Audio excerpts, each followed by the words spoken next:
Capsule കേരളയ്ക്ക് വേണ്ടി ചെയ്യുന്ന പുതിയ ഒരു ആരോഗ്യ വീഡിയോ ആണ് ഇത്. വെള്ള മുട്ടയാണോ അതോ ബ്രൗൺ മുട്ടയാണോ നല്ലത്, അല്ലെങ്കിൽ നാടൻ കോഴിയുടെ മുട്ടയാണോ മറ്റെന്തെങ്കിലും മറ്റു കോഴികളുടെ മുട്ടയാണോ നല്ലത് എന്നൊരു ചോദ്യം തുടരെ നമ്മളോട് ചോദിക്കപ്പെടുന്ന ഒരു ചോദ്യമാണ്. അതേക്കുറിച്ചുള്ള നമുക്ക് ശാസ്ത്രീയമായിട്ടുള്ള സയൻസ് എന്ത് പറയുന്നു എന്ന് നോക്കാം. ഏറ്റവും പ്രധാനമായിട്ട് നോക്കേണ്ടത് കോഴിമുട്ട ഏതായാലും അതിൻ്റെ ന്യൂട്രീഷൻ പോഷക ഗുണവും എല്ലാം ഒരേ രീതിയിൽ തന്നെയാണ്. വെള്ള മുട്ടയ്ക്കും ബ്രൗൺ മുട്ടയ്ക്കും അല്ലെങ്കിൽ മറ്റേതെങ്കിലും നിറമുള്ള മുട്ടയ്ക്കും എന്തെങ്കിലും വ്യത്യാസമില്ല. എല്ലാ മുട്ടയ്ക്കും അതിൻ്റെ വലിപ്പം അനുസരിച്ച് ഉള്ള പോഷക ഗുണം തീർച്ചയായിട്ടും ഉണ്ട്. അതിൻ്റെ വെള്ള ഭാഗം ഉണ്ടല്ലോ, മുട്ടയുടെ വെള്ള എന്ന് പറയുന്ന ആ ഭാഗത്ത് ഏറെക്കുറെ പൂർണ്ണമായിട്ടും ആൽബുമിനാണ്, ഒരു പ്രോട്ടീനാണ്.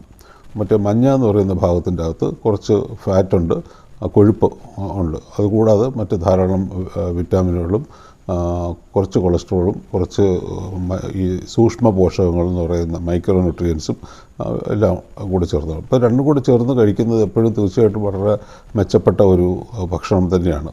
നമുക്ക് കിട്ടാൻ പറ്റുന്ന ഏറ്റവും നല്ല പ്രോട്ടീനുകൾ കിട്ടുന്നത് മുട്ടയിൽ നിന്നാണ്. അതുകൊണ്ട് ഒരു മുട്ട നമ്മുടെ ആഹാരത്തിൻ്റെ ഒരു അവിഭാജ്യ ഘടകമാക്കുന്നത് എപ്പോഴും നല്ലതാണ്.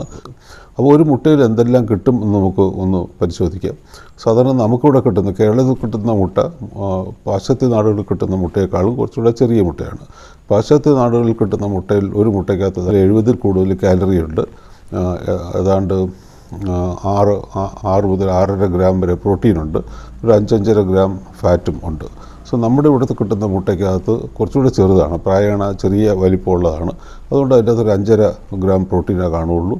അതേമാതിരി ഒരു 5 ഗ്രാം, ഒരു 4 ഗ്രാമൊക്കെ ഫാറ്റും കാണും, കൊഴുപ്പും കാണും. പിന്നെ അതിനകത്ത് വൈറ്റമിൻ എ ഉണ്ട്, ഡി ഉണ്ട്, അയൺ ഉണ്ട്, റിബോഫ്ലേവിനുണ്ട്, ഇങ്ങനെ ധാരാളം ഇതുണ്ട്. സെലീനിയം എന്ന് പറയുന്ന ഒരു മോളിക്യൂളുണ്ട്. ഇങ്ങനെ ഒരുപാട് വൈറ്റമിനുകളും സൂക്ഷ്മ പോഷകങ്ങളും അതിനകത്ത് അടങ്ങിയിട്ടുണ്ട്. അതുകൊണ്ട് ഒരു നല്ലൊരു ഭക്ഷണം തന്നെയാണ്. അടുത്ത ഒരു വിഷയം നമ്മൾ ചിന്തിക്കേണ്ടത്, ഈ മുട്ടയ്ക്കകത്ത് കുറച്ച് കൊഴുപ്പുണ്ട്, ഫാറ്റ് ഉണ്ടെന്ന് ഞാൻ പറഞ്ഞല്ലോ.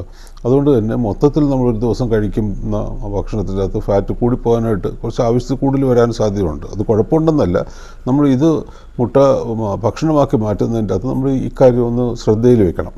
ഇപ്പോൾ മുട്ട ഇപ്പോൾ ഓംലെറ്റോ അല്ലെങ്കിൽ അങ്ങനെ എന്തെങ്കിലും ബുൾസൈ ഓംലെറ്റ്, അങ്ങനെ അല്ലെങ്കിൽ സ്ക്രാമ്പിൾഡ് എഗ്ഗ്, ഇമാതിരിയുള്ള തോരൻ അതൊക്കെ ഉണ്ടാക്കുമ്പോഴത്തേക്ക് എണ്ണ നമ്മൾ വീണ്ടും ഒഴിക്കുന്ന എണ്ണ അതിൻ്റെ ആവശ്യമില്ല. മുട്ടയ്ക്കകത്ത് തന്നെ അത് കുക്ക് ചെയ്യാനുള്ള ഫാറ്റ് ഉള്ളതുകൊണ്ട്, കൊഴുപ്പുള്ളതുകൊണ്ട് നമ്മൾ എണ്ണ ഇല്ലാതെ കുക്ക് ചെയ്യാനായിട്ട് ശ്രമിക്കണം.